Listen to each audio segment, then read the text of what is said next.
Hello and welcome to the Keiwear Show, where we talk about life, love, and the pursuit of happiness. I'm your host, Keisha Mayo. And as I always say, we have a great show on today. I'm so excited about my guests on today. We have pastor and author, overseer ATRONDA Clark.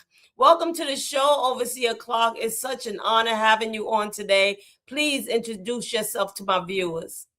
Blessings, everyone. I'm Overseer ATRONDA Clark, Pastor-elect at Hickory Hill Missionary Baptist Church, and it's an honor to be on the show tonight. Well, I'm so happy to have you. And I tell you, it was just a blessing how God connected us through my childhood friend and your niece, June. Yes, And I got a chance to, it was a blessing to be asked to, speak at Hickory Hill with just a beautiful service. And then I found out as we begin to share with each other, we have so much in common. yes, Not only are we sisters in Christ, but we sisters in blue. yes, So you also retired from the Department of Corrections, right? yes, And how many yes. years you did? As an officer, 22 years, but I've been in the corrections department for about 26 years. Wow, that's amazing. Yeah, well, thank God we made it out, right? Yes, we survived. Because what God had purpose for the both of us. Yes, And his purpose they have nothing to do with that. not at all, not at Right. all. But we're gonna start from the beginning. Where were you born and raised? Jersey City, New Jersey. Oh, oh, so So, you a Jersey girl. yes, ma'am, all day. And who was your inspiration growing up? My mother, well, both my parents, because I was a Mhm. daddy's girl, but Mhm. my mother was my biggest inspiration. She was, a very hardworking woman. She was active in the community. She worked 3 jobs to make sure that we were okay, and still found time to do activities with her children. Wow, that's a blessing. And I was reading your bio. So you found Christ at an early age. So Yeah. you were born, I mean not born, but you was raised in the church. Yes, I grew up Church and God in Christ, where my late pastor, Reverend Rudolph Johnson, which was my uncle, Mhm. my mother got saved when I was about 4. And Wow. so I grew up in Church in Christ. And then Mhm. in my early 20s, I was in full gospel under the leadership of Bishop Henry D. Mays Sr. Mhm. Until I met my husband. So how did your spiritual development under Bishop Henry influence the woman of God that you are today? Well, he was the one who always told me I had a calling and that I was running. And I was Mhm. like, I'm not running, but I was. I was like, I just don't know what God want me to do. He ain't Mhm. tell me what he want me to do. And he kept telling me, stop playing, stop running. Mhm. Um, he sat down, he guided me, he talked with me through different things, he leaded me, he taught me different things, which made me the woman that I am today, part of the woman that I am Mhm. today. And then once I became under my husband, he pushed me the rest of the way. Right. So when was the moment that you realized, I'm called into ministry? You said Bishop Henry will always tell you, but when was it, when you finally said, you know what, God, I hear you? Around, I want to say, maybe 2016, Mm-hmm. 16, 17. Um, I had seen a lot of things over the years that I kind of knew, but I didn't want to take that step. But then in 2016, um, I kept having different dreams and visions, And I kept running and kept saying, "No, not me, Lord." And I kept Mhm. saying I'm not ready, and I felt like, to me, I felt like I was ill-equipped. That I'm like, Lord, I'm not one of them Bible scholars. I don't know my word completely like everybody else does, and who am I? And I just Mhm. felt like I wasn't the person that I felt like God wanted me to be. So I kept making excuse after excuse Uh, after excuse. And one night I had a dream. And you know how you have some dreams sometimes that you don't remember? So I used to write down my dreams. So mhm. I wrote the dream down, and my husband was like, "What you doing?" I said, Mhm. "I'm writing my dream." He said, "Let me see that." He looked over. He said, "Girl, that ain't a dream. That's a sermon." I said, "No, this is my dream." And Uh-huh. he was like, "No, babe." He was like, "That's a sermon." And it was actually about 3 years later, the dream that I wrote down, maybe 2 years later, actually ended up being my trial sermon, my initial sermon. And it Wow. was called Operating in Spiritual Warfare. Wow. Mhm. Wow, that's a blessing. Because God was showing you. Like, and that was Yes. the things we talked about, not feeling qualified. And what's funny? That's who God calls. Those that's gonna submit to him, you don't feel qualified, those the one that he can shape and mold and use. And that's why those who want it, God ain't called them. You know what I Yes. mean? He want those that's gonna, humble themselves to his calling. And although we feel like, I don't know, God, once we open our mouth, God will fill us, with whatever Right. he wants us to say. And that's what he does, even when we And don't, yes. like, God, we don't know what we're doing. What is this? Somebody preached at my church and they said anointed and clueless. And God saying, that's okay, I got you. But I want to give you my condolences. Your late husband, Apostle Joseph Clark III. Um, I never got the opportunity to meet him, but I've heard so many great things about him. And I Mhm. know he played a significant role in your journey. Like he said, listen, that's a sermon. You thinking you just got Yes. to scream, that's a sermon. Even he was speaking it into your life. But how did his leadership and love shape your ministry? Well, we used to, always we prayed together day, night. He would sit down and just teach me certain things, and I would ask him, like, if I felt like I was stuck on something, he would always guide me. And actually, it was him who came, because I never stepped up and said I wanted to be a minister, a reverend. If it was up to me, I'll still be sitting behind his coattail. And he kept saying the Lord kept dealing with him Mhm, about it. And mhm, he just I had a women's conference. My first women's conference was at the church, and we had a prophet just there, and she was prophesying, and she spoke about, me being a minister. And mhm. he was in the back of the church. He jumped up. "That's it, confirmation, confirmation. I'm licensing her today." And he had the license already ready. I said, "Wait a minute, What? nobody asked me who said I wanted to be." And I still was running, but he pushed me. He kept saying, God kept showing him, and I kept saying, "Yeah, God showing you, but he ain't showing me." But he was, and I He was should. ignoring it, and Yeah. and I didn't want it, and I tried to hide behind him for as Uh-huh. long as I could hide behind him, Mhm. until now I have no choice but to step out front. Yep. So And that's all God was waiting on. yes. You step out front. So how do you continue to honor, his legacy while working in your current assignment?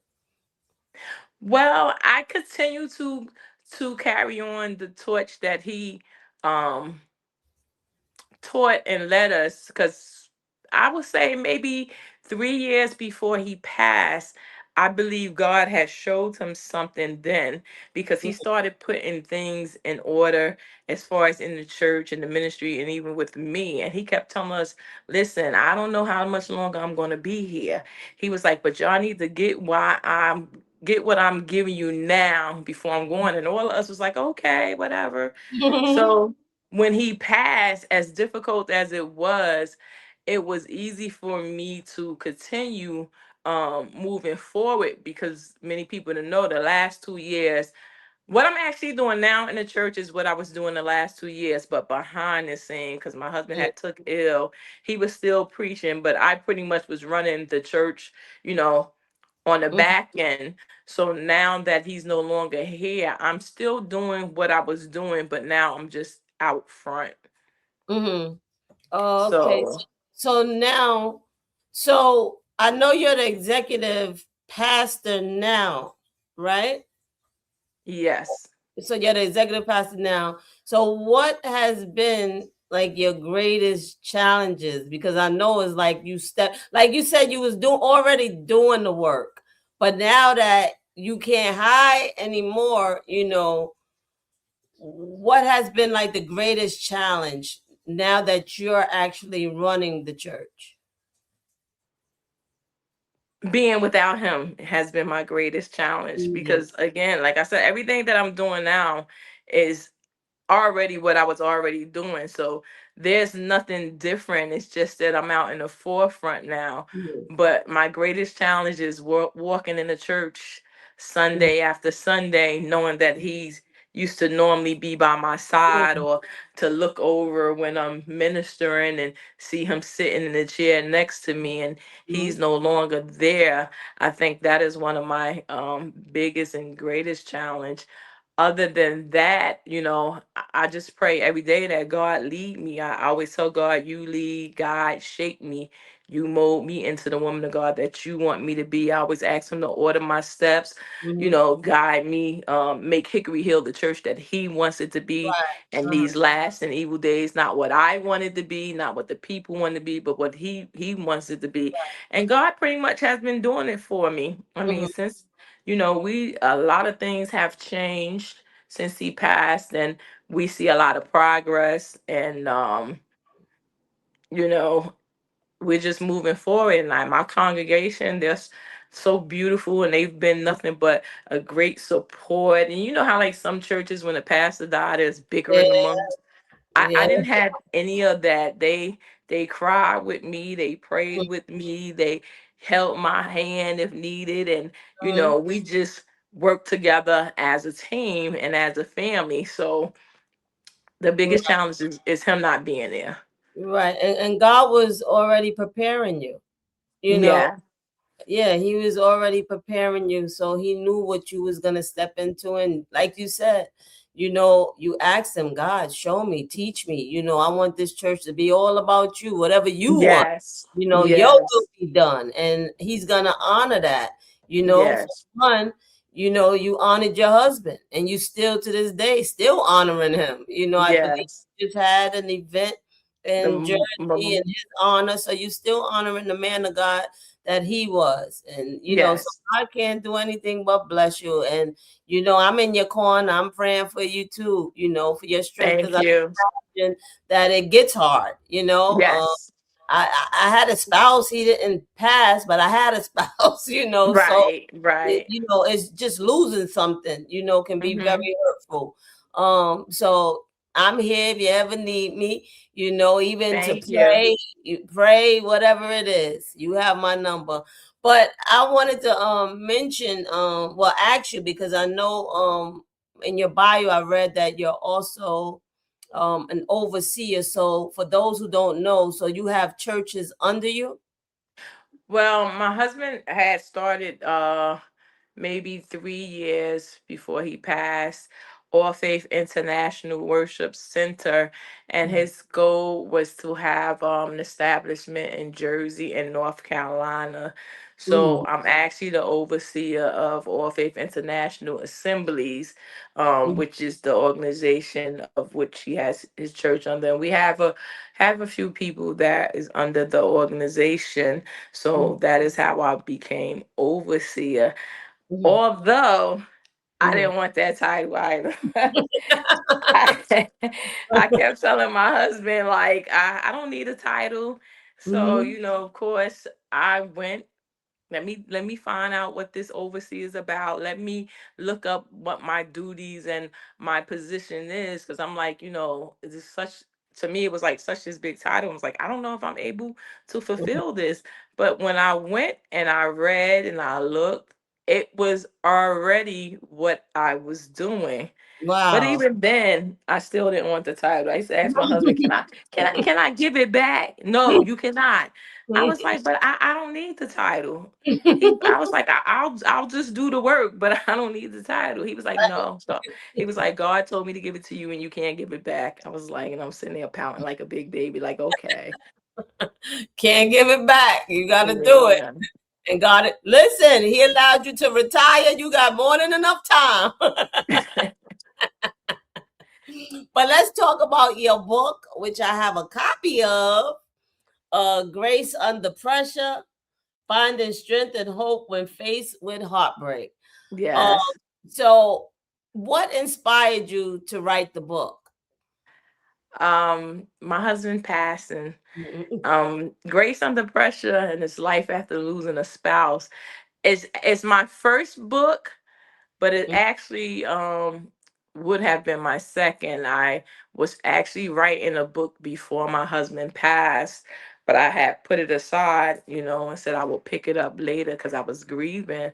And then Mhm. my niece kept saying, Auntie, just write down your emotions and your feelings and what Mhm. you go through day to day. She was like, I have a feeling that's going to be your book. And I'm like, okay, yeah, Mhm. and it took me a couple of months before I actually did it. And one Friday night, I just sat down to the computer and just started writing like how I felt that night. And Mhm. from there, I couldn't stop writing. I Wow. wrote and I cried. I wrote and I Mhm. cried. And I think I finished it in about 2 weeks. I could not sleep until Mhm. I finished that book. I would go to bed like every day, 5, 6 in the morning. My niece would call me at 2. Auntie, go to bed. I was like, I'm going to bed. I'm getting in the bed. I'll get in the bed and lay my head there for 2 minutes and right back up at the computer, Mhm. writing and writing. And then once I finished, then I was able to rest. And Okay. it's just dealing with, my process and my emotions and my feelings of what I felt and how I felt, while going through the transition of grieving him. Mhm. Yeah, because I was gonna ask you, after experiencing such a deep personal loss, how did you find the strength to keep going? It was hard.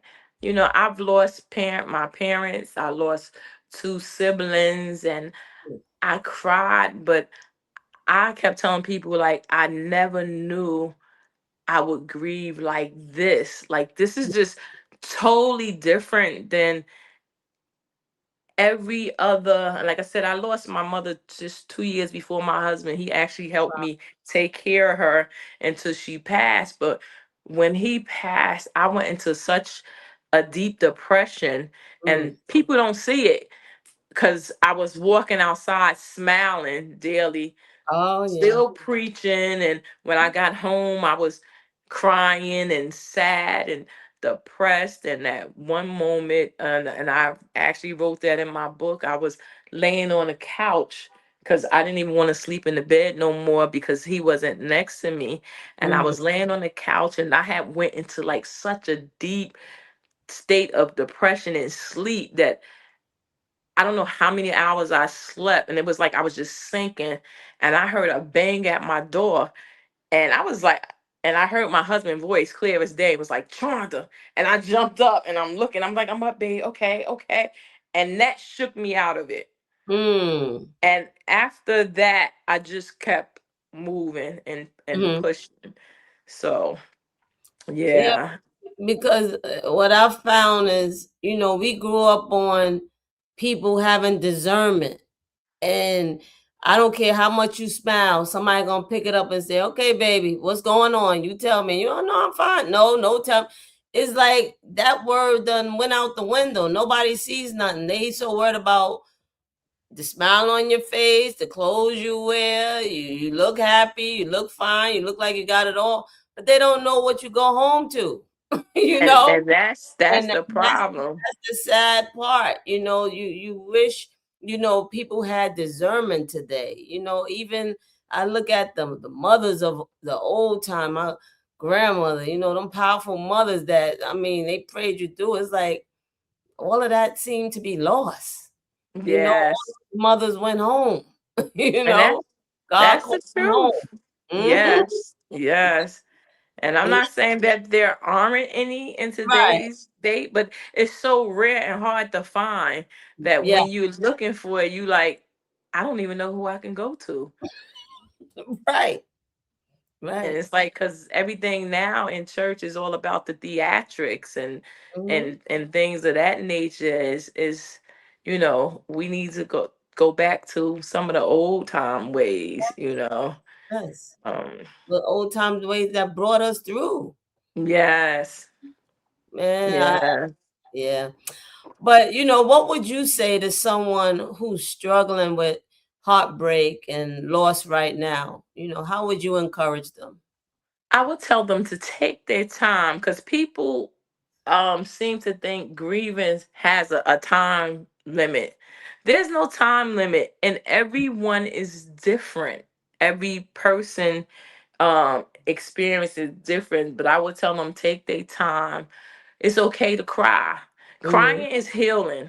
Mhm. um don't hold it in because sometimes we try to be so strong and hold it in that eventually you break, and when Mhm. you break and it's not good. I would tell them, if they need counseling, because some people have to go to grieving counseling. Right.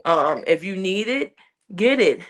Mhm. Find someone who you can release to. Like, I talk to my niece all the time, so Mhm. she's a very, strong shoulder for me. Mhm. um and you have to have different ways of dealing with your grief, whether it's just picking up a book and just Mhm. journaling and writing down your feelings and emotions. Just find your way and your process to grieve, and let them know that it's okay. It's okay, and don't let people rush your process.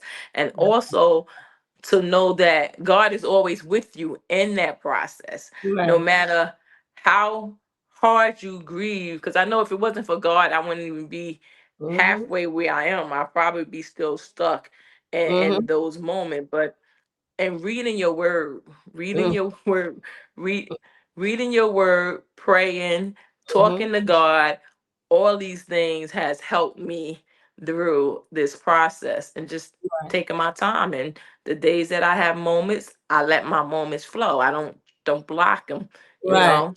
Right. You gotta release. You gotta release it. Yes. Can't hold on. What the Bible says is a time and a season for everything. So there's gonna be a time to cry, time to be happy. Yes. You know, Yes. when them times come, you just ride it out. Just don't stay in it. You know, That's the key. Don't to not stay in it, right, not get stuck in it. That's the right. biggest key. Yep. Yeah.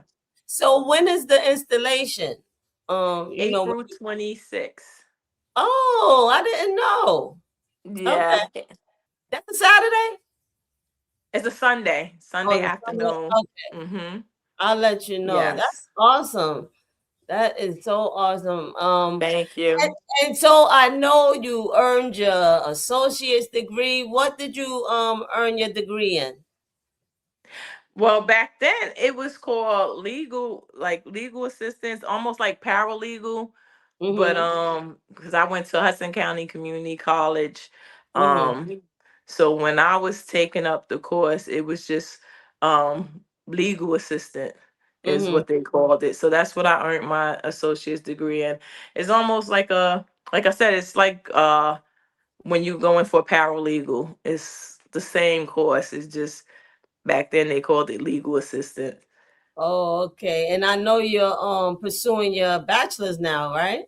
Yes, and I'm going to Colorado Christian University. I just went back. I went 2 years, and then my husband took ill, so I Mm-hmm. took some time off to you know um be with him and deal with him because he was doing home dialysis. So I Mm-hmm. was the nurse. I did his Oh, dialysis mhm. at home 5 days a week, and running him back and forth to the doctors and things like that. So I just got back into school Mhm. maybe a few months ago. So Oh, okay. mhm. And now listen, Sunday, I was looking forward to those beans. Let me tell you something. I cooked Friday night for Saturday because we had the memorial in Mhm. in North New Jersey, and then I came home from the memorial and cooked for Sunday for the memorial at the church. That food went both days. We both days. And Sunday, you have a catering company, right? I haven't been active in it. My Okay. catering company was Heavenly Hands, and Uh-huh. when I used to do it, and then my time as an officer didn't allow me to do what I wanted to do the way I wanted to do. But I'm Mhm. thinking about bringing it back out. But I do stuff, right now I just do stuff for like family and friends if they ask.